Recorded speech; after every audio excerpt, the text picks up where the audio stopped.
तो चलिए सुनते हैं अकबर बीरबल की यह इंटरेस्टिंग स्टोरी। बादशाह अकबर अपने मन में आने वाले हर तरह के सवाल, चाहे वह कितने ही उटपटांग क्यों ना हो, हमेशा बीरबल से पूछ लेते थे और अपेक्षा रखते थे कि बीरबल उसे उसका उत्तर दे। एक बार अकबर और बीरबल साथ में बैठे हुए थे। तब अकबर ने बीरबल से कहा, बीरबल, मुझे एक ख्याल हमेशा ही आता है कि तुम जो इतने बुद्धिशाली हो, तो तुम्हारे जो पिता है वह कितने बुद्धिशाली होंगे। और मेरा मन है कि एक दिन तुम्हारे पिता को जरूर मिलूं और देखूं कि वह बुद्धि में तुमसे भी बढ़कर है या नहीं। बीरबल ने अकबर से कहा, महाराज, मेरे पिता एकदम सीधे साधे, भोले भाले और गांव देहात में रहने वाले सरल आदमी हैं। उनसे मिलकर आपको कुछ भी हासिल नहीं होगा, इसलिए अच्छा होगा आप उनसे मिलने का ख्याल छोड़ दे। अकबर को लगा बीरबल शायद इसलिए अपने पिता से मिलवाना नहीं चाहता क्योंकि हो सकता है उसके पिता उससे भी ज्यादा बुद्धिशाली हो और अपने से ज्यादा बुद्धिशाली व्यक्ति को मेरे सामने लाकर वह अपना महत्व कम नहीं करना चाहता होगा।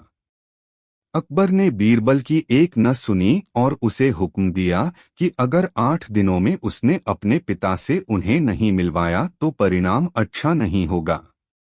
बीरबल के पास और कोई चारा नहीं था, तो बीरबल ने गांव से अपने पिता को संदेश भिजवाकर बुलवा लिया।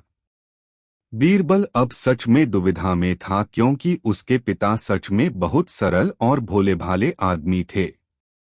बीरबल ने अपने पिता को अच्छे नए कपड़े खरीद कर दिए और उन्हें एक बात कही कि चाहे कुछ भी हो जाए, अकबर कुछ भला बुरा कहे या गुस्सा करें, आपको उनके सामने बिल्कुल मुंह नहीं खोलना है।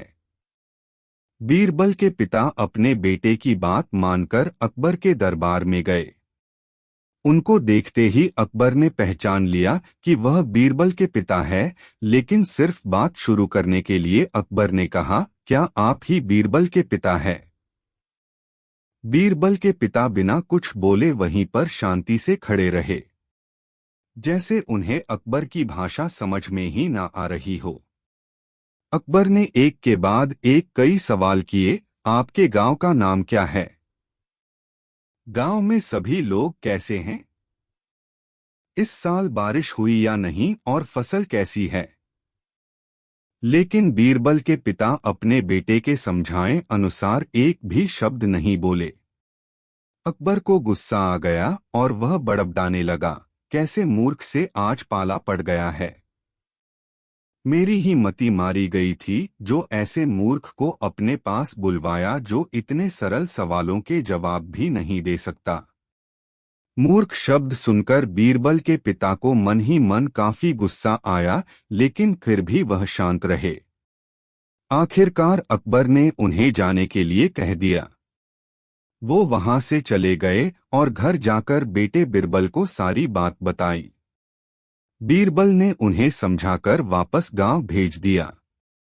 2 दिनों बाद जब अकबर बीरबल से मिला तो अकबर बीरबल से पूछने लगा, बीरबल, एक बात बताओ, जब हमारा पाला किसी मूर्ख से पड़ जाए तो उस स्थिति में हमें क्या करना चाहिए और कैसे करना चाहिए? बीरबल इसी मौके की तलाश में था। बीरबल ने तुरंत अकबर को जवाब दिया, महाराज, जब भी हमारा पाला किसी मूर्ख से पड़ जाए तो उस स्थिति में सबसे बेहतर जो हम कर सकते हैं वह है चुप रहना।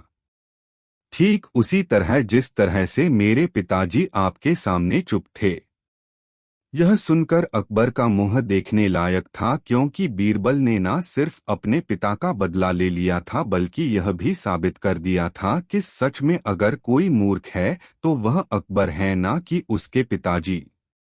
दोस्तों, हमेशा की तरह इसी उम्मीद के साथ कि आपको मूर्ख से पड़ा पाला एक मजेदार कहानी पसंद आई होगी और आपने पूरी कहानी सुनी होगी, मैं दिल से आपको धन्यवाद करता हूँ।